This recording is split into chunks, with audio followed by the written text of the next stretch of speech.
Questa bellissima villa, in stile palladiano, fu eretta per volontà del giureconsulto veneziano Carlo Cordellina Morin, progettata dall'architetto veneziano Giorgio Massari. I lavori di costruzione iniziarono nel 1735 e terminarono nel 1742, quando l'architetto progettò anche le barchesse, che furono poi terminate nel 1760. Partecipò ai lavori di progettazione anche l'architetto Francesco Muttoni. Nel 1743 nel cantiere della villa si trovava anche il Giambattista Tiepolo, il quale contribuì decorando il salone principale con un ciclo di affreschi ispirati alle vicende storiche di Scipione l'Africano e di Alessandro Magno. Lo stabile rimase dei Cordellina fino ai primi decenni del XIX secolo, dopo che fu impiegata come allevamento di bacchi da seta e sede di un collegio.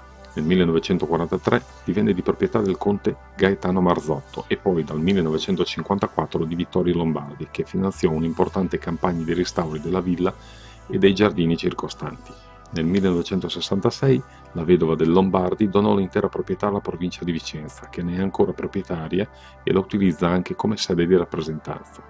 Come detto più sopra, il progettista ha voluto rendere omaggio al Palladio con un pronao ionico a 4 colonne, sormontato dal timpano con lo stemma dei Cordellina inciso. Caratteristica anche la disposizione simmetrica dei locali interni rispetto al salone centrale.